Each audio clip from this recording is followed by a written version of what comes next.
délégation russe séjourne à Bamako pour la première réunion de la commission intergouvernementale russo-malienne sur la coopération commerciale, économique, scientifique et technique. Après les travaux, la délégation a été reçue en audience par le Premier ministre et le président de la transition. En prélude à la célébration de la panafricaine, l'association Femmes d'Afrique et Culture Mémorial Rufisque a animé une conférence pour faire avancer les droits des femmes en situation de détresse. Et dans la chronique judiciaire de ce soir, nous nous intéressons aux protections légales dont bénéficie un salarié après un licenciement, une épreuve bouleversante, difficile à accepter. Mesdames, Messieurs, bonsoir et bienvenue dans la grande édition de ORTM 1 et toutes nos excuses pour ce léger retard. Rendons-nous tout d'abord à Koulouba, au palais présidentiel, où le président de la transition a accordé une audience à une forte délégation russe en séjour au Mali dans le cadre de la première réunion de la commission intergouvernementale. Les ministres maliens et russes sont donc venus faire le compte-rendu de leurs travaux au chef de l'État. Cette rencontre a pu dégager des axes prioritaires pour une intervention rapide dans le cadre de la sécurité, de l'énergie, de la santé, de l'éducation, entre autres. Pour plus de détails, écoutons le ministre russe de l'énergie et le ministre malien de l'économie et des finances au micro de Sira Batili.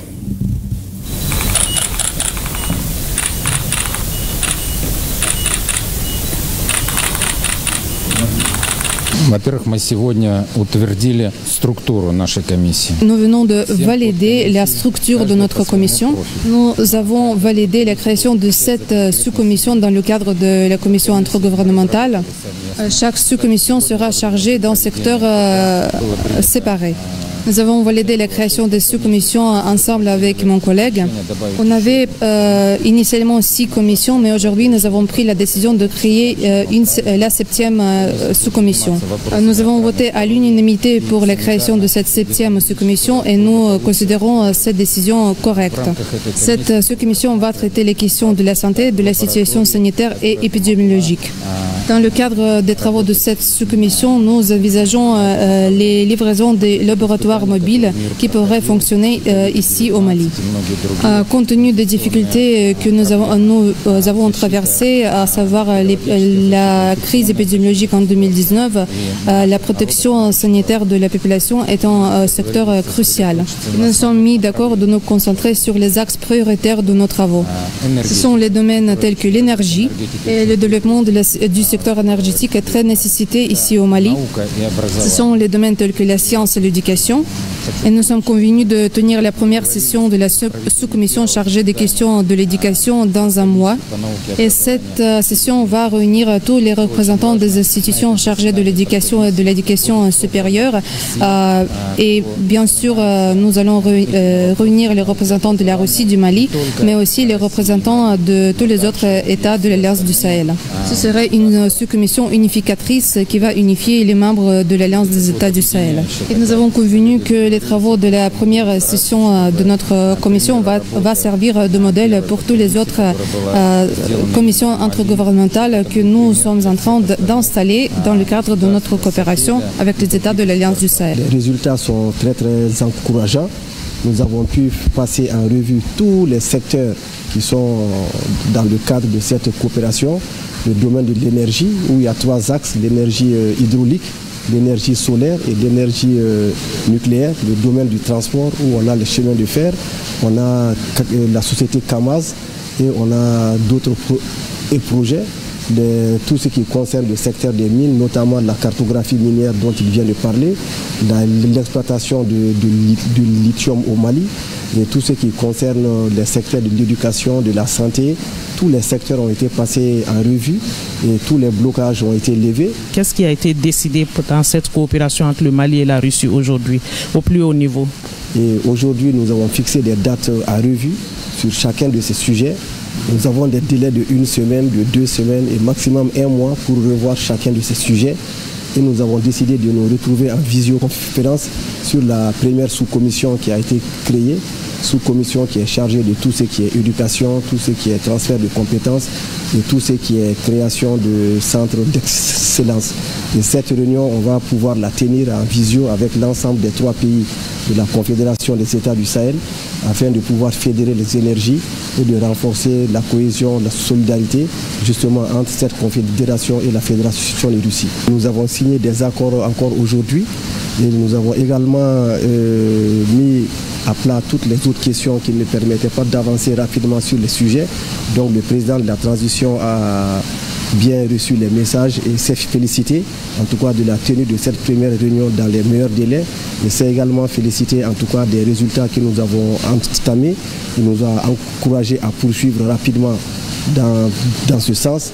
Et il a espéré que nous puissions trouver très rapidement des résultats concrets sur le terrain, notamment par rapport au premier projet qui avait fait l'objet de beaucoup d'allers-retours entre Moscou et Bamako. Nous nous sommes engagés à poursuivre dans ce sens et à atteindre les résultats. Et monsieur le ministre va rentrer ce soir, mais les équipes vont rester pour pouvoir travailler en rapport avec les experts dans chacun des domaines pour que nous puissions très rapidement atteindre les résultats escomptés. Et avant de se rendre à Koulouba, la commission intergouvernementale Mali-Russie était à la primature. Elle est venue soumettre les conclusions de sa rencontre au chef du gouvernement. Le général de division Abdoulaye Maïga a salué les relations entre le Mali et la Russie. Dans la même matinée, le chef du gouvernement a accordé une audience au professeur Boubacar Kanté, un physicien malien travaillant dans l'interaction lumière-matière à l'Université de Californie aux États-Unis. Il a été question de l'importance des sciences dans le développement. Le reportage de Mamari Koné et Aliou Touré. Après la tenue de la première réunion, les membres de la commission intergouvernementale le Mali et Fédération de Russie sont venus partager les conclusions de leurs travaux avec le Premier ministre, chef du gouvernement. À l'issue de la rencontre, Maliens et Russes sont parvenus à des résultats satisfaisants conformément aux orientations et engagements des 2 chefs d'État. Ce matin, nous avons tenu la première session de la commission intergouvernementale mixte entre la Russie et le Mali. C'est le premier cas où les dirigeants de 2 pays décident de mettre en place la commission intergouvernementale mixte qui désigne les dirigeants de 2 parties. Et dans un délai de 1 mois, nous tenons la première session de cette commission. Cela nous a permis de prendre en nombre des décisions stratégiques. Pour cette réunion, nous avons réussi à signer quelques accords et mémorandums. Nous avons établi 7 sous-commissions qui seront chargées des domaines divers. Nous avons déjà formé le calendrier des travaux des sous-commissions pour 2 mois. Nous nous sommes mis d'accord de préparer le protocole de notre session conjointe d'aujourd'hui. Je tiens à souligner que je suis extrêmement satisfait par les résultats que nous avons obtenus au cours de nos travaux. Monsieur le Premier ministre a évalué positivement les travaux de notre commission intergouvernementale mixte. Je voudrais juste vraiment remercier toute la délégation, particulièrement mon coprésident, pour en tout cas la qualité des travaux, les débats qui se sont installés et les résultats auxquels nous sommes arrivés. Les mémorandums ont été signés, des délais ont été fixés pour l'ensemble des tâches concernant les documents qui sont déjà en cours d'exécution. Il y a des délais d'1 semaine, de 2 semaines, de 1 mois qui ont été fixés et il y a des dates de revue pour chacune de ces questions et nous envisageons également une visio avant la fin du mois d'août. Tout cela pour donner vraiment un coup d'accélérateur à tout ce qui est en train de se passer. Le Premier ministre chef du gouvernement s'est réjoui des résultats obtenus à l'issue de cette première rencontre entre Maliens et Russes. Il a salué la constance de la Fédération de Russie au sein du Conseil de sécurité de l'ONU, une constance basée sur la non-ingérence dans les affaires intérieures des pays. Le chef du gouvernement a noté avec satisfaction la profondeur des relations entre nos 2 pays avant de rassurer la partie russe de la volonté et de la disponibilité du Mali à renforcer davantage ses relations. 2 contrats ont été aussitôt signés par les 2 parties. Le premier concerne la cartographie géologique des régions du Nord dans les bassins du Taoudéné et du Gourouma. Quant au second, il concerne l'exécution d'une base de données géologiques au Mali. Dans la matinée, le Premier ministre a reçu le professeur Boubacar Kanté, un physicien malien travaillant dans l'interaction lumière-matière à l'Université de Californie à Berkeley aux États-Unis. Il est professeur titulaire de génie électrique et d'informatique. L'audience s'est déroulée en présence du ministre de l'Enseignement supérieur et de la Recherche scientifique. Le but, c'était de discuter de nos capacités techniques et de ce qu'on pourrait faire pour améliorer l'environnement de la science au Mali. Il était très ouvert, il nous a posé des questions sur le détail de ce que nous faisions. Et j'ai eu une oreille ouverte, bienveillante. Et on espère que dans les années qui viennent, on pourra mettre en place des choses utiles pour le Mali dans différents domaines. Il était accompagné par Emmanuel Kanambaï, un jeune chercheur malien indépendant dont les travaux portent sur la théorie de la gravitation et la matière noire publiée récemment. Voilà la première réunion de la commission intergouvernementale russo-malienne sur la coopération commerciale, économique, scientifique et technique s'est tenue ce matin au ministère de l'économie et des finances. La rencontre a notamment validé les sous-commissions de travail, débattu des volets stratégiques de la coopération et procédé à un suivi des projets en cours. Une rencontre qualifiée d'historique par les deux parties. On en sait plus avec Yaya Konaté. Une atmosphère de retrouvailles fraternelles ce mardi dans la salle de conférence du ministère de l'économie et des finances. Les visages sont familiers puisque l'on se côtoie ici depuis plusieurs mois déjà. D'un côté, la forte délégation russe en visite au Mali avec à sa tête le ministre russe de l'énergie et de l'autre 7 membres du gouvernement malien et leurs proches collaborateurs sous la supervision du ministre de l'économie et des finances. Les deux chefs d'équipe sont co-présidents de la commission intergouvernementale Mali-Fédération de Russie. Cette commission qui a vu le jour lors de la récente visite à Moscou du président de la transition générale d'armée Assimi Goïta dans le but d'accélérer la mise en œuvre des projets en cours et d'explorer d'autres domaines de coopération. 3 sujets essentiels étaient à l'ordre du jour de la rencontre. Il s'agit notamment de la validation des sous-commissions de travail, de celle des volets stratégiques de la coopération et du suivi concret des projets en cours. Pour ce qui concerne les sous-commissions de travail, les parties ont convenu d'en mettre en place 7 au total. D'entrée de jeu, nous avons pu régler toutes les questions liées à la création des sous-commissions. Il y a 7 sous-commissions qui sont créées et qui couvrent l'ensemble des secteurs du développement économique social. En matière de volet stratégique de la coopération et de suivi des projets en cours, l'ensemble des domaines qui ont fait l'objet de signatures de mémorandums ont été passés au peigne fin.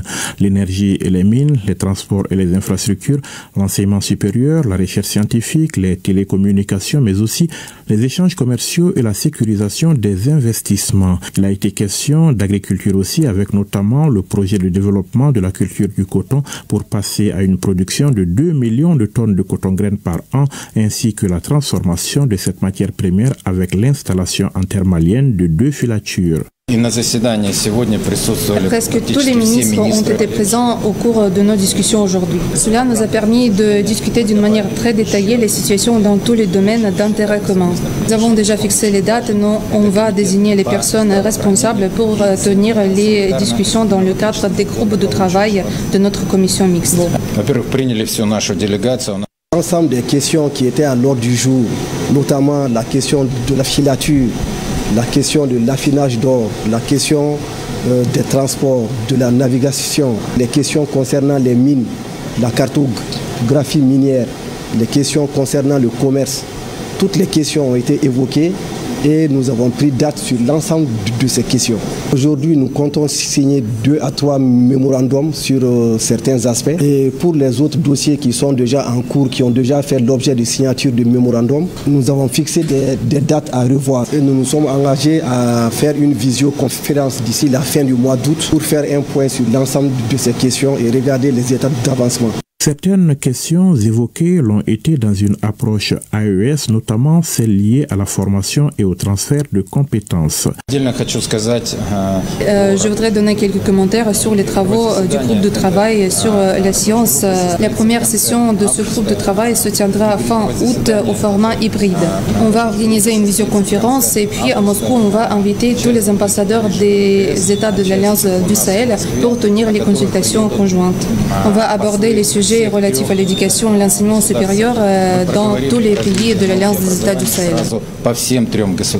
Nous avons indiqué qu'au niveau des 3 pays des États de l'Alliance du Sahel, nous allons veiller à ce que nous puissions avoir un partenariat avancé afin de pouvoir développer tout ce qui est transfert de compétences, éducation, renforcement des capacités et tout ce qui concerne la création de centres d'excellence. Et dans ces prochaines étapes, avec les 3 États de l'Alliance des États du Sahel, nous allons envisager de fédérer les énergies pour pouvoir renforcer une coopération entre la Confédération des États du Sahel et la Fédération de Russie. Après plus de 3 heures d'échanges, Maliens et Russes sortent satisfaits d'une rencontre qualifiée d'historique par les deux parties. Un premier pas, certes, mais un pas important dans la nouvelle dynamique d'accélération de la mise en œuvre des nombreux projets en cours conformément à la volonté commune des deux chefs d'État. Et la délégation russe était d'abord à Niamey au Niger avant d'arriver à Bamako, dans la capitale nigérienne. Elle a été reçue par le président de la République, le général d'armée Abdourahmane Chani, et c'est dans le cadre d'une visite de travail. Le point de la rencontre avec Lawali Moutari Maïnassara. C'est pour la première fois qu'une délégation russe aussi forte entreprend une mission de cette envergure dans notre pays et avec des projets structurants de développement dans plusieurs domaines stratégiques comme la défense, la sécurité, les mines, le pétrole, l'énergie, l'agriculture, l'élevage, le commerce et l'industrie. Cette importante visite de travail des membres du gouvernement de la Fédération de Russie, conduite par le ministre de l'Énergie, Sergei Svilev, marque l'intensité des relations de coopération entre la République du Niger et la Fédération de Russie. D'où cette rencontre au palais de la présidence avec le général d'armée Abdourahmane Chani, président de la République, chef de l'État. Notre président m'a choisi en tant que le président des commissions intergouvernementales mixtes dans tous les 3 pays. Et j'ai pris la décision d'effectuer ma première visite ici au Niger en tant que président de la commission. Aujourd'hui, nous avons eu des entretiens assez dynamiques avec mes collègues les ministres. Je suis venu avec une large délégation russe qui comprend beaucoup de représentants des sociétés russes. Nous avons vu beaucoup de présentations sur les possibilités qui sont présentes ici au Niger. Et en ce moment, nos équipes discutent comment nous pouvons mettre en œuvre ce potentiel qui existe ici au Niger. Nous devons travailler sur la base de la confiance mutuelle, du respect mutuel et davantage mutuel. Et notre objectif principal, c'est de accroître le bien-être de la population du Niger, de la population de la Russie. Notre but principal, c'est d'exploiter l'uranium ainsi que de créer un système entier de l'exploitation d'uranium. Ce sont les projets liés à la construction des installations de la génération d'électricité. C'est également la coopération en matière de la médecine nucléaire. C'est la coopération en matière de l'agriculture en utilisant les résultats du système du nucléaire civil. Par cette visite de travail, les deux parties nigériennes et russes dynamisent davantage leur partenariat qui va en crescendo dès le lendemain du 26 juillet 2023 grâce à la vision des présidents Abdourahmane Chani et Vladimir Poutine qui veillent au jour le jour sur tous les points stratégiques de cette coopération. L'audience s'est tenue en présence du ministre d'État, ministre de la Défense nationale, le général d'armée Salif Modi, des autres membres du gouvernement. Également dans cette édition, le 30 juillet, c'est la journée dédiée à la traite des êtres humains. Le Mali, à l'instar des autres pays, célèbre la journée sous le thème « La traite des êtres humains est une forme de criminalité organisée, mettre fin à l'exploitation ». L'année dernière, plus de 600 victimes ont été dénombrées. Écoutons le message du ministre de la Justice, des Droits de l'Homme, Garde des Sceaux, au micro de Alpha Meiga. La traite des êtres humains n'est pas un phénomène isolé. Elle s'inscrit dans un système bien plus vaste de criminalité organisée qui perdure malgré les efforts déployés à l'échelle mondiale. C'est à ce fléau qu'est consacrée la journée mondiale de la lutte contre la traite des êtres humains. Cette journée, qui marque la 11e édition de cette mobilisation internationale, n'est pas seulement une commémoration symbolique. Elle incarne également notre devoir collectif envers l'état de droit, l'équité et la dignité humaine. Le thème de cette année porte sur la traite des êtres humains est une forme de criminalité organisée. Mettre fin à l'exploitation. À l'occasion de cette journée, des chiffres alarmants ont été dévoilés, rappelant tout simplement l'ampleur du phénomène. Des données qui interpellent et du coup soulèvent une question essentielle. Quelle solution pour endiguer ce crime ? Rien qu'en 2024, nous avons pu identifier 629 victimes, engager 430 enquêtes et sensibiliser des dizaines de milliers de nos compatriotes. Afin de trouver une solution pérenne à ces phénomènes exécrables, il a été adopté un nouveau code pénal qui prend en charge la lutte contre la traite des personnes et le trafic illicite des migrants. Pour le gouvernement, Cette journée est une opportunité de réaffirmer son engagement ferme contre ce phénomène. Selon le garde des Sceaux, des actions concrètes seront menées pour mettre fin à cette atteinte grave à la dignité humaine. C'est pourquoi j'insisterai en outre sur le rôle des leaders religieux et traditionnels, des associations, des médias et des citoyens, de manière à la fois collective ou individuelle, à se joindre à cette cause, car derrière chaque victime, il y a une histoire, une souffrance, une dignité bafouée, mais aussi une espérance à restaurer. Il faut mettre fin à l'exploitation des êtres humains, a déclaré le ministre Kassogué, appelant à une mobilisation collective. Voilà la synthèse du message du ministre de la Justice avec Alpha Maïga. Les FAMA ont mené des opérations d'envergure dans la région de Kidal visant d'importants chefs d'Al-Qaïda au Maghreb islamique. Les détails avec Abdoulaye Sako. L'état-major général des armées informe l'opinion nationale et internationale que le 16 juillet 2025, les forces armées maliennes ont mené une opération de précision dans le nord de Kidal visant d'importants chefs d'Al-Qaïda au Maghreb islamique AQMI. Ces leaders terroristes de rang international étaient directement responsables de la planification et la coordination des actions du groupe de soutien à l'islam et aux musulmans sur le territoire national et dans le Sahel. La précision des renseignements obtenus ainsi que le professionnalisme des FAMA ont contribué à la réussite de l'opération. L'état-major général des armées rassure que les FAMA ne ménageront aucun effort pour le retour de la paix au Mali et dans le Sahel.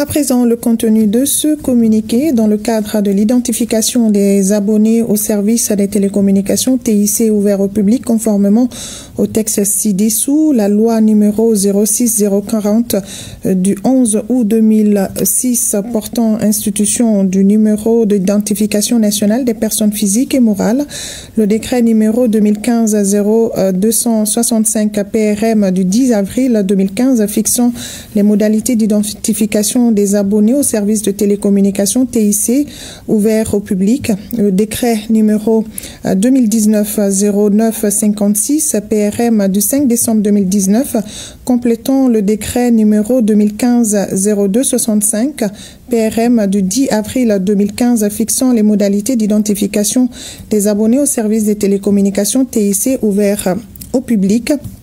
Le ministère de la Communication, de l'Économie numérique et de la modernisation de l'administration a constaté que des individus malveillants et mal intentionnés ont contourné ces textes en utilisant frauduleusement des informations d'autrui pour l'identification des cartes SIM, lesquelles sont revendues illégalement.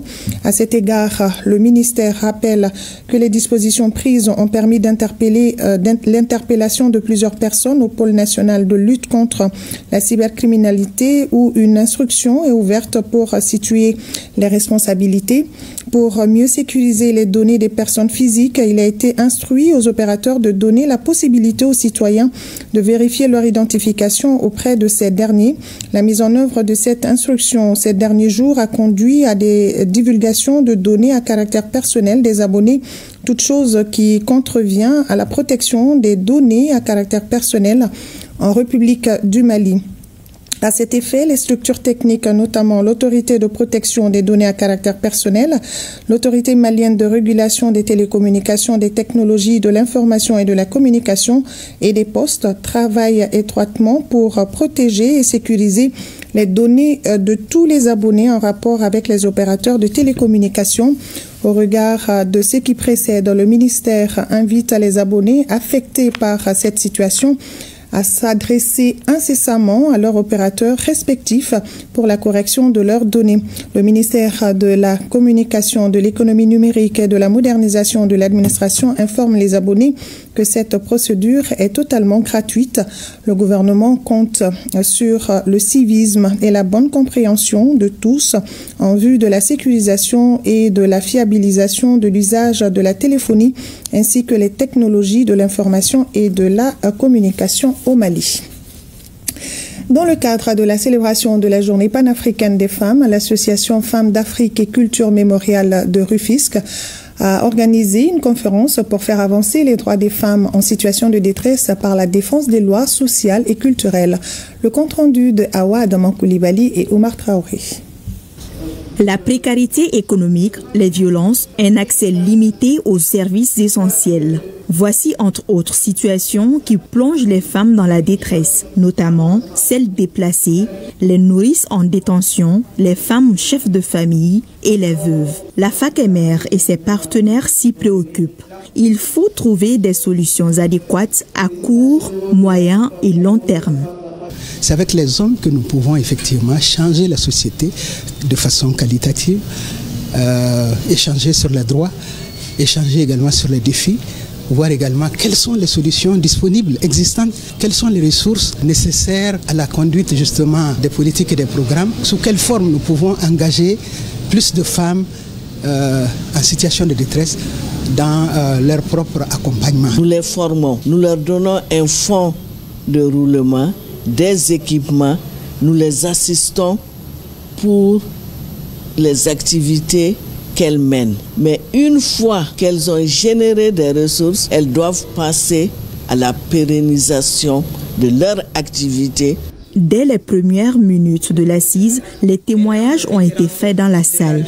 Les femmes venant de Bangoni, Kati ou encore de Koulikoro n'ont pas mâché leurs mots sur leur vécu. Le département chargé des questions de la femme a déclaré avoir pris bonne note de ces passages. N'eût été leur courage, elles seraient en train de mendier ou en tout cas elles ne seraient pas où elles sont aujourd'hui. L'État, à travers le ministère de la Promotion de la Femme, de l'Enfant et de la Famille et d'autres ministères sectoriels, est invité à encore renforcer les programmes et les projets et même les différents services que nous avons mis en place pour que la femme soit de plus en plus autonome, jouir de ses droits en termes d'égalité du genre ou en termes de dignité, pour qu'elle puisse être dans son humanité. L'Association des femmes d'Afrique et Culture Mémoriale de Rufisque, FACEMER, à travers ses actions, pérennise une lutte d'antan. Un combat débuté bien avant l'indépendance du Mali. La promotion des femmes, des jeunes et des enfants, c'est ça notre souci. Parlons également de cette opération de distribution d'engrais. La direction régionale de l'agriculture du district de Bamako dispose de plus de 200 tonnes d'engrais subventionnés pour les producteurs. Cette opération se déroule sur 2 sites, mais avant, les producteurs intéressés doivent remplir les formalités d'inscription à la direction régionale de l'agriculture. Batraoré pour le reportage. C'est une vaste opération de distribution d'engrais que la direction régionale de l'agriculture du district de Bamako vient d'enclencher. Ces engrais sont subventionnés par l'État à travers des partenaires dont le PIDASAM, projet de développement de la production et de la diversification agricole des zones arides et semi-arides du Mali. Nous avons reçu au total 206 tonnes réparties comme suit. Le NPK, ça fait 91 tonnes, l'urée, ça fait 105 tonnes, et le DAP, ça fait 10 tonnes. Donc, soit un total de 206 tonnes. Ça, c'est du côté du PIDASAM. Donc, nous avons reçu aussi un appui à partir d'un projet qu'on appelle aussi PIXAM, qui fait 2,6 tonnes de NPK. Pour être éligibles, les producteurs sont tenus de remplir certaines conditions. Pour avoir l'engrais subventionné, depuis on fait un recensement des producteurs. Donc on leur attribue un code. Maintenant, au moment de la distribution maintenant, donc à partir de ce code maintenant, donc on attribue en tout cas la quantité à chaque producteur. Et aussi, on a demandé aussi, il faut qu'il soit enregistré en tout cas au niveau de la chambre. Tout ça, c'est pour une bonne traçabilité vraiment de la subvention. L'affluence des producteurs aux différents sites montre à suffisance leur intérêt pour l'opération. Je suis ravi. Je dis merci aux responsables de l'agriculture pour cette initiative. J'ai 16 hectares, riz et maïs confondus. J'ai eu droit à 3 sacs de 50 kg. Je m'en réjouis car il y a une différence entre le prix ici et celui pratiqué sur le marché. L'opération est en cours à Bamako sur le site d'Agrotropique et celui de Toguna Agro-Industrie, et c'est là jusqu'à épuisement du stock disponible. Formation de 200 cadres de l'administration publique pour mieux servir l'État. L'intégrité, la morale et l'éthique sont des valeurs au cœur des réformes administratives. Bokari Koulibaly et Barakou Maïga. Une administration efficace repose sur des femmes et des hommes de valeur. C'est dans cette optique que l'Office central de lutte contre l'enrichissement illicite, en partenariat avec les cabinets Bekdi, lance cette session de formation sur l'éthique et la déontologie. L'objectif, c'est de travailler pour implémenter la culture d'honnêteté et d'intégrité parmi les agents publics. Et le rôle des référents et déontologues, c'est justement de servir de conseiller, d'écoute et d'orientation pour ces cadres-là en matière d'éthique et de déontologie. Durant 8 semaines, 200 agents bénéficieront de modules pratiques destinés à ancrer les principes de bonne conduite professionnelle au cœur de leur mission. Nous avons conçu une formation en plusieurs étapes. La première étape, c'est d'examiner un peu tout ce qui est lié au contexte actuellement. Qu'est-ce qui se passe, comment les cadres se comportent. Et ensuite, expliquer les sources. C'est vraiment une panoplie de textes qu'il faut présenter. Cette session est financée par le projet d'appui aux structures de gouvernance, une initiative qui ambitionne de faire de la transparence un levier du développement. Nous allons commencer avec une masse critique, mais notre objectif, c'est que tous les services puissent avoir des référents déontologues ouverts et bien sensibilisés, bien formés, qui puissent prendre en charge au niveau de leurs services tous les agents.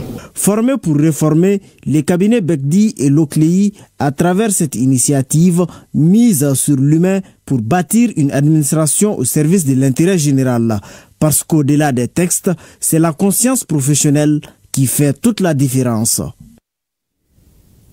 Également, ce communiqué de l'AMRTP dans le cadre de la mise en œuvre rigoureuse de processus d'identification des abonnés au service de télécommunications, l'autorité malienne de régulation des télécommunications, des technologies, de l'information et de la communication et des postes, AMRTP, informe le public au titre de la consultation des numéros rattachés au numéro d'identification nationale NINA. La MRTP a instruit l'ensemble des opérateurs titulaires de licence à mettre à la disposition des abonnés un dispositif technique leur permettant de vérifier les numéros de téléphone rattachés à leur NINA. Tout abonné ne reconnaissant pas un ou plusieurs numéros associés à son identifiant est invité à se rendre dans l'agence la plus proche de son opérateur afin de procéder à la correction ou à la suppression des 10 numéros. Cette opération vise à assainir les bases de données des opérateurs et à renforcer la sécurité et la fiabilité des informations d'identification. Au titre d'acquisition d'une carte SIM, la MRTP rappelle à tous les usagers qu'aucune carte SIM ne peut être vendue sans identification préalable. Toute personne souhaitant acquérir une carte SIM doit impérativement se présenter auprès d'un opérateur ou d'un distributeur agréé muni d'une pièce d'identité en cours de validité comportant le NINA.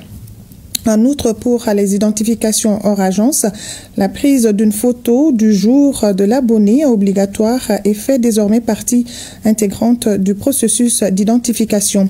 Au titre de la responsabilité des acteurs de la chaîne de distribution, la MRTP rappelle aux opérateurs que la maîtrise de leur chaîne de distribution leur incombe sous peine de sanctions prévues en la matière. Et dans le même sens, l'autorité de protection des données à caractère personnel APDP a été saisie de plusieurs dénonciations et plaintes pour des faits de violation de données à caractère personnel intervenus à la suite de la campagne d'identification des abonnés des opérateurs de téléphonie à travers le numéro d'identification nationale NINA. En sa qualité de garante du respect des normes de protection des données à caractère personnel, l'autorité souligne l'importance de la mise en œuvre de mesures de sécurité adéquate sur les individus et les opérateurs de téléphonie pour prévenir les risques de violation de données qui englobent une variété d'informations sensibles dont le traitement inapproprié peut porter atteinte aux libertés et droits fondamentaux des personnes concernées. Par ailleurs, l'autorité rappelle aux citoyens que la publication sur les réseaux sociaux de numéros de téléphone qui seraient rattachés à des NINA constitue une violation de données à caractère personnel. Face à cette situation, la PDP, conformément à sa mission de contrôle de traitement de données à caractère personnel, rassure l'ensemble des citoyens que des dispositions sont en cours afin d'élucider ces faits qui s'apparentent à une compromission massive de données à caractère personnel. Suite de ce journal, l'École supérieure de journalisme et des sciences de la communication a organisé un atelier de formation sur l'élaboration de syllabus réunissant enseignants et étudiants autour de pratiques pédagogiques innovantes. Ce projet ambitieux vise à préparer les futurs journalistes pour faire face aux défis d'une profession qui demande des exigences. Reportage Moussa Kamara. Au moment où la désinformation et les fake news menacent les métiers des journalistes, les besoins d'une formation solide et adaptée n'a jamais été aussi pressant. L'École supérieure des journalistes propose une approche pédagogique moderne à travers l'élaboration des syllabus intégrant des modules sur les programmes de formation. Les syllabus font partie des éléments fondamentaux qui nous permettent aujourd'hui d'assurer la qualité des enseignements que nous donnons au niveau de l'université. Le système LMD est basé sur l'application, c'est-à-dire la culture même des syllabus. Pendant 5 jours, les enseignants sont invités à réfléchir sur leurs propres pratiques et à élaborer des syllabus adaptés aux besoins diversifiés des étudiants. Les syllabus, c'est un élément clé, non seulement dans le processus des cours, mais également pour nous permettre d'habiliter nos formations qu'on a ouvertes ici, notamment la formation en filière communication, la formation également au niveau de la formation continue et également le master qui a été lancé cette année. Donc c'est un élément clé qui va permettre à la MACSUP, qui est l'agence malienne pour l'assurance qualité de l'enseignement supérieur, de pouvoir valider nos formations. Les participants ont eu l'opportunité d'explorer des méthodes créatives pour concevoir des syllabus. Depuis 2008, le Mali est entré dans un nouveau système de formation qui organise l'enseignement supérieur. Ce système, on l'appelle système licence, master, doctorat, communément appelé LMD. Pour garantir même la qualité des formations, il est demandé que les enseignants-chercheurs ou tous ceux qui interviennent, y compris les professionnels, élaborent ce qu'on appelle un syllabus. Le syllabus, c'est un document qu'on élabore à l'intention des étudiants. D'ailleurs, c'est leur droit. Tout enseignant ou tout intervenant pour donner un cours à l'université, dans une grande école, est tenu de faire ce qu'on appelle un syllabus, qui va donner toutes les informations sur les cours qu'il va dispenser. Cet atelier devrait permettre de renforcer les compétences des enseignants et à ouvrir la voie à une réflexion collective pour l'avenir de l'éducation. 4e campagne de consultation ophtalmologique gratuite de la polyclinique Les Orangers. Pendant une semaine, 150 malades seront opérés de la cataracte gratuitement et des consultations gratuites pour 1500 personnes. Reportage Sogona Kamisoko. La polyclinique Les Orangers, située à Banangourouni, à une vingtaine de kilomètres de Bamako, respecte une fois de plus la tradition. Tradition qui consiste à venir en aide aux personnes démunies souffrant des pathologies oculaires. Et c'est Moussa Diakité, 80 ans, qui est le premier patient à être consulté avant de bénéficier des soins. Une prise en charge gratuite qui suscite déjà une lueur d'espoir chez notre octogénaire. J'ai un problème de vision. J'ai de la peine à identifier les choses, qu'elles soient de près ou de loin. Quand mes enfants ont appris la nouvelle, ils ont décidé de m'accompagner ici. En tout cas, mon plus grand souhait est que je sois totalement guéri. Je remercie sincèrement les initiateurs. Ainsi, M. Diakité fait partie des 1500 personnes devant bénéficier des soins oculaires au cours de cette 4e édition à la clinique Les Orangers. Les diagnostics, une fois posés, 150 personnes atteintes de cataracte vont bénéficier d'une chirurgie. À chaque activité, nous opérons au minimum 100 patients. Donc, et nous consultons environ au minimum 1000 personnes. Donc pour la 4e activité, ça veut dire que nous sommes environ à plus de 4000 à 4500 patients consultés pour près de 500 patients opérés. Et c'est là gratuitement. Tout est gratuit du début jusqu'à la fin. Voilà, donc c'est pour vous dire que la clinique et ses partenaires contribuent comme ça à la réduction, n'est-ce pas, donc, du taux de cécité, mais aussi ce qui contribue, n'est-ce pas, donc, à l'amélioration des indicateurs par rapport à l'ophtalmologie, ce qui cadre bien avec les objectifs des plus hautes autorités de ces pays. Nous avons compris qu'il faut une chaîne de solidarité par rapport à la population. Les problèmes de vision sont des problèmes réels au Mali parce que nous sommes un pays sahélien. Donc c'est pourquoi au niveau des ONG, on a pris la décision, autant que faire, ce que chaque année, pratiquement tous les 6 mois, d'inviter les gens à venir faire des consultations gratuites et à se faire opérer gratuitement. La campagne qui dure une semaine a été rendue possible grâce à une synergie d'action entre la direction de la clinique Les Orangers et son partenaire Temps d'Aide Mali. Et grâce au programme Tunkaranke, en collaboration avec la BESIC Mali, les femmes de Bendougou, dans la commune de Djangon, ont été dotées d'une unité de fabrication de savon. L'objectif est de favoriser l'autonomisation des femmes de Bendougou à travers la production et la commercialisation de savon made in Bendougou. Plus de précisions avec Boubacar Bablin Touré.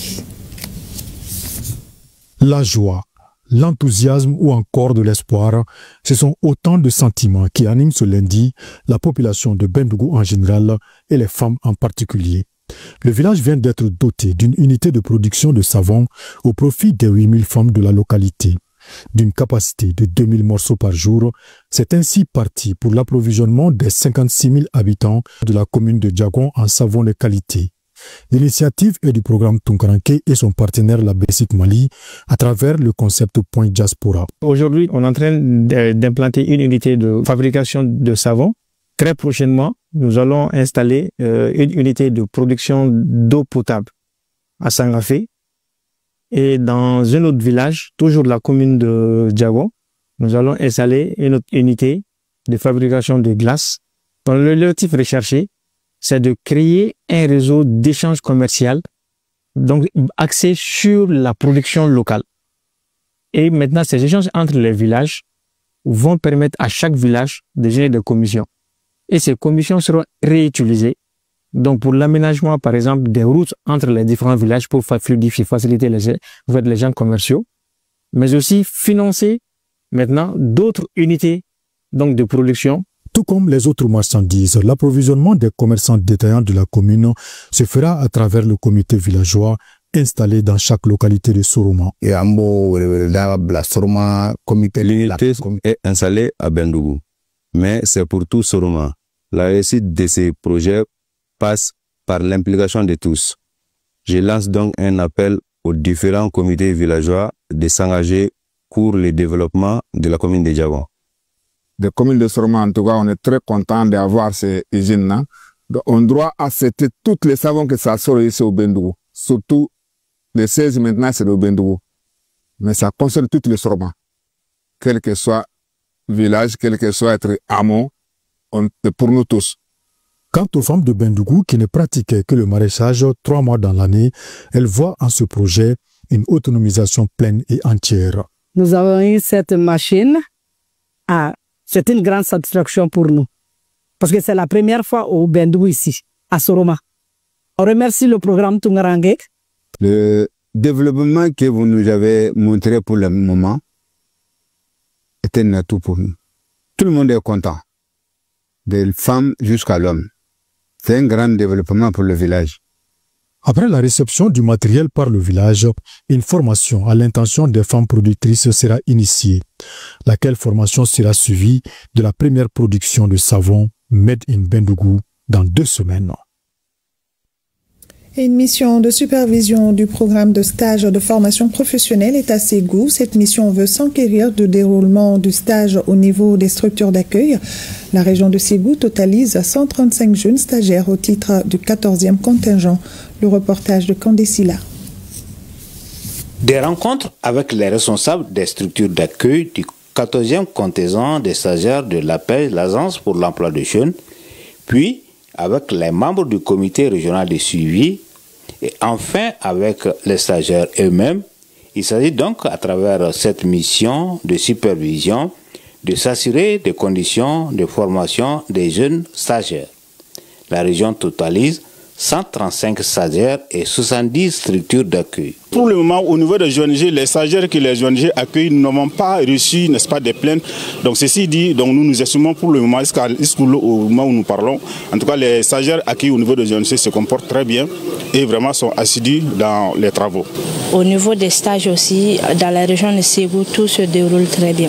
Et on demande au niveau du gouvernorat, des préfectures, des nouveaux ONG qui vont s'ouvrir, de tenir compte de nos statuts aussi. La délégation a pris bonne note des préoccupations exprimées et encourage les stagiaires à mieux profiter de cette expérience. Les conclusions, c'est que le stage se déroule bien dans l'ensemble.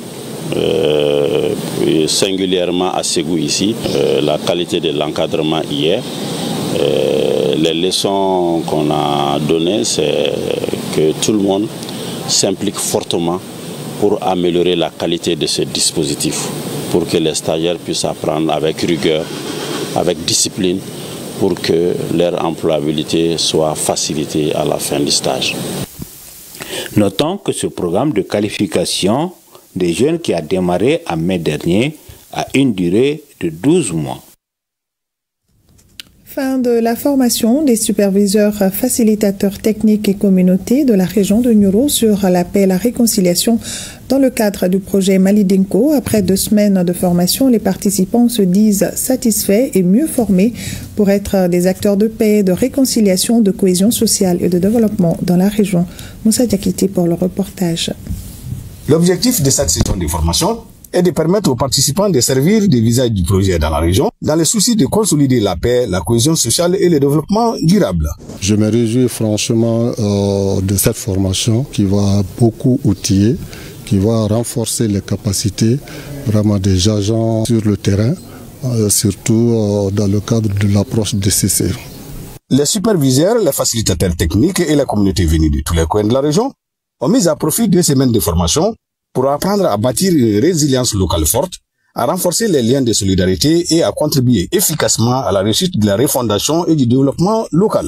Le projet Malidinko s'aligne pleinement sur la vision de son Excellence, le président de la transition, le général d'armée Assimi Goïta, dont les efforts constants pour la consolidation de la paix, la cohésion sociale et le développement durable sont aujourd'hui une source d'inspiration pour tous les acteurs de terrain. Et à Koutiala, lancement des activités du projet Yereta Waliali, un projet basé sur l'autonomisation des agricultrices à travers des activités génératrices de revenus et prévoit la formation des femmes sur les techniques de culture de soja. Reportage Brahima Koné et Aboubakar Sidibi. Djaramana, un chef-lieu d'arrondissement situé à une 50aine de kilomètres de Koutiala, était en liesse ce mercredi 16 juillet 2025 pour le lancement des activités du projet intitulé Yereta Waliali. Ce projet est axé sur l'autonomisation des agricultrices à travers des initiatives agricoles et activités génératrices de revenus AGR. Nous sommes sûrs que ça sera quelque chose qui va amener des bénéfices à la commune. Nous les exhortons et nous les appelons de bien s'impliquer pour la réussite totale du projet. Le projet Yereta Waliali est une initiative de l'association des ressortissants de la commune de Djaramana et l'ONG Groupe d'appui à la promotion des communautés GAPROC. Il vise à soutenir les organisations communautaires de base affectées par l'arrêt ou la raréfaction des financements externes. L'autonomisation des femmes, sans l'aide de personnes, qu'elles puissent vraiment s'épanouir dans leurs activités. C'est ça vraiment l'objectif du projet. La cérémonie de lancement des activités du projet Yereta Waliali est marquée par une remise de céréales aux communautés villageoises. On va commencer d'abord par la préparation d'une parcelle test qui sera comme champ-école pour les femmes, même si c'est une parcelle dédiée à une autre femme dans le village. Bon, à partir de cette parcelle, maintenant, toutes les aides seront mises en œuvre. Yereta Waliali est financé à 8 millions de francs CFA par le programme spécial d'aide aux associations et fondations PESAF 3 pour une durée de 9 mois.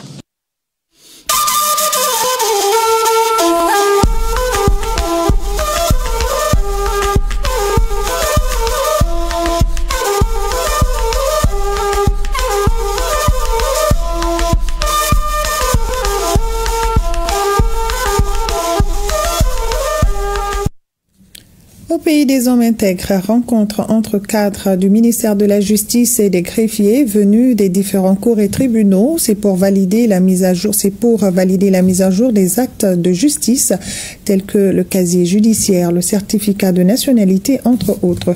Saga Abdoulaye Sawadogo. La mise à jour des actes de justice, centre d'intérêt de ces échanges. Le ministère en charge de la justice veut harmoniser la nomenclature des actes usuels des greffes, objectif qui réunit à cet atelier les greffiers, principaux acteurs concernés, une actualisation qui s'impose avec le temps. Il y a des actes qui sont, ou bien il y a des dispositions qui sont devenues désuètes. Il y a d'autres également, puisque vous savez que pour élargir l'assiette, il faut quand même un décret. Donc il y a au moins certains greffes qui délivrent des actes qui n'étaient pas justement pris dans la nomenclature des actes. Donc c'était pour nous justement l'occasion de revisiter tous les actes qui sont délivrés par les différents greffes, les intégrer justement dans la nomenclature. Le casier judiciaire, le certificat de non-faillite, certificat de nationalité, tous les actes de justice sont concernés par cette mise à jour. Pas de hausse des tarifs, rassure le directeur général des greffes. D'ailleurs, cela participe de la défense des intérêts du justiciable. C'est une juridiction des justiciables qui veulent des actes qui malheureusement, comme ça n'a pas été pris dans la nomenclature, souvent c'est difficile effectivement de pouvoir leur satisfaire. Il y a un certain nombre d'actes justement que nous allons revoir ensemble dans la validation, voir s'il y a lieu de baisser ou bien s'il y a lieu, en tout cas au juste milieu, pour vraiment permettre aux justiciables de pouvoir être à l'aise. En plus donc de la mise à jour des actes de justice, il est aussi question de relire l'arrêté conjoint portant fixation des tarifs des actes de justice. Les participants ont 3 jours pour valider les documents qui seront remis à l'autorité pour décision.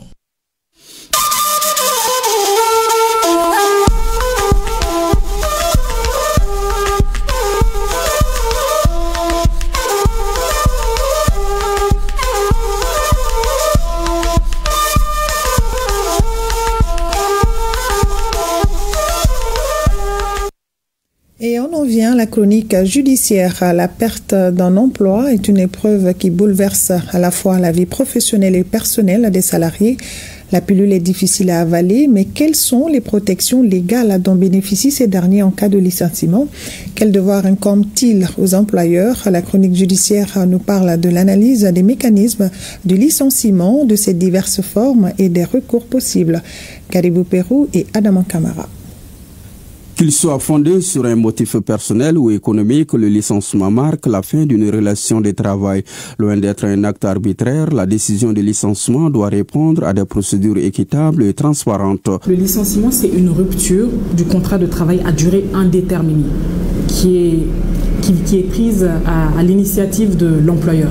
C'est l'employeur qui décide de mettre fin au contrat à durée indéterminée pour telle ou telle raison. L'employeur doit suivre plusieurs étapes avant de prendre une décision définitive. La première des conditions, c'est la saisine de l'inspection du travail pour un avis sur le licenciement qu'on envisage.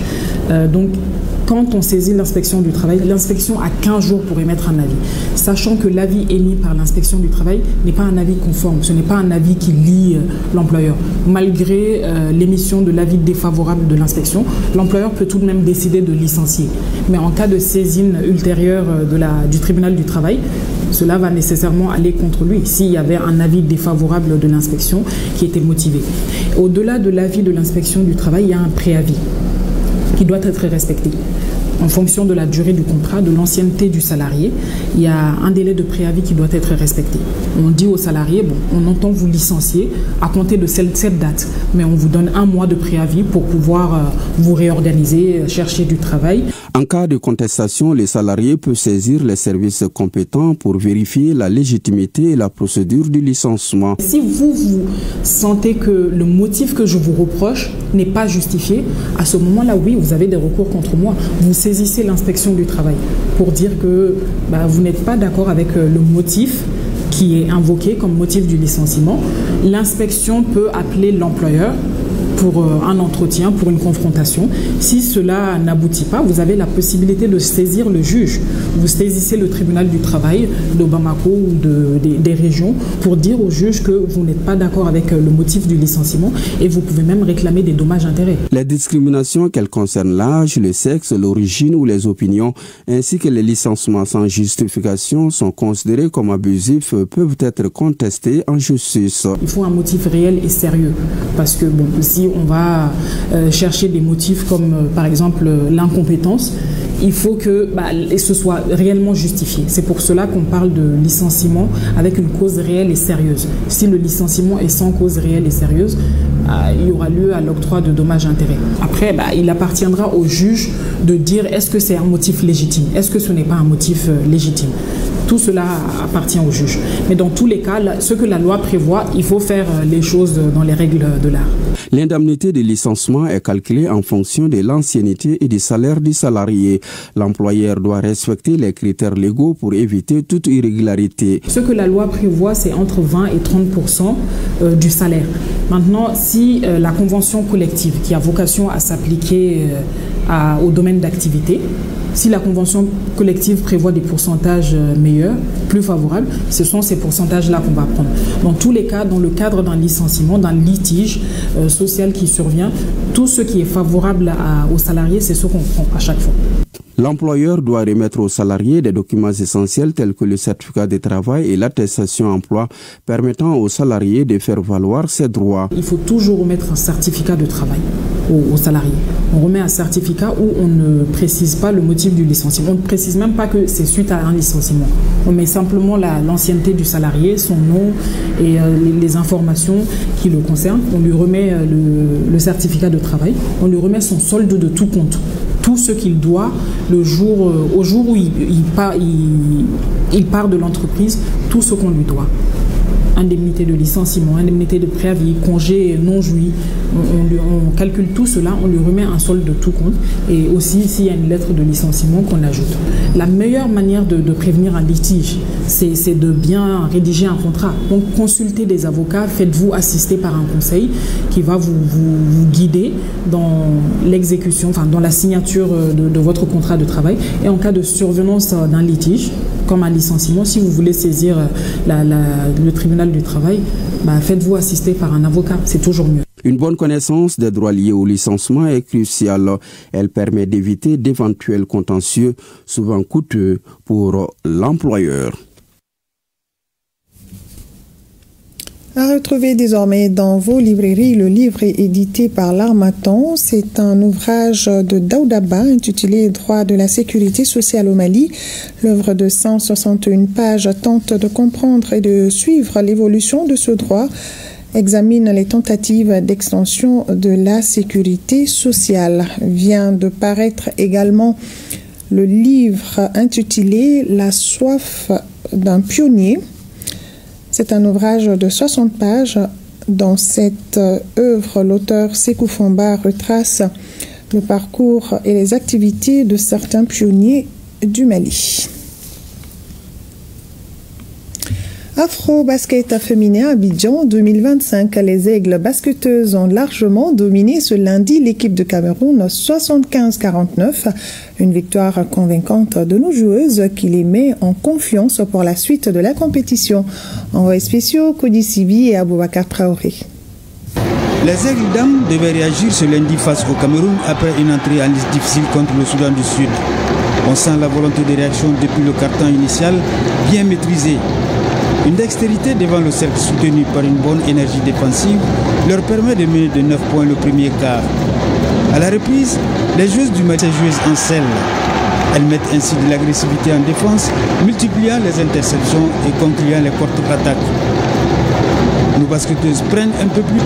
Au buzzer final, le tableau affiche 75-49 pour le Mali. Qui dit mieux? Nos tactiques et la technique ont marché. Donc c'est ça qui a été la différence aujourd'hui. Donc c'est maintenant que en fait, la vraie compétition va commencer. Le piège c'est qu'on va avoir peut-être un quart de finale plus serein, voire même une demi-finale encore jouable. Mais il va falloir qu'on s'applique à chaque instant parce que c'est des matchs coupérés où dès que tu perds, tu sors et la compétition est très relevée. Les équipes se valent. L'objectif c'est pour gagner. L'objectif c'est pour gagner et ça c'est juste le début. On doit continuer à jouer ensemble comme on a fait aujourd'hui. Les Aigles Dames connaîtront leur adversaire des quarts de finale mercredi à l'issue de la rencontre de 8e de finale entre le Mozambique et la Guinée-Conakry. Bravo les dames et bonne chance pour la suite. Et c'est sur cette belle victoire de nos basketteuses que se referme ce journal. Merci à vous de l'avoir suivi. Nos grands-pères nous enseignent ce soir que la patience n'est pas une faiblesse, c'est plutôt une sagesse. Le succès rapide impressionne, mais le succès durable inspire. À méditer, le Mali dans nos cœurs et dans nos prières. Bonne fin de soirée à tous.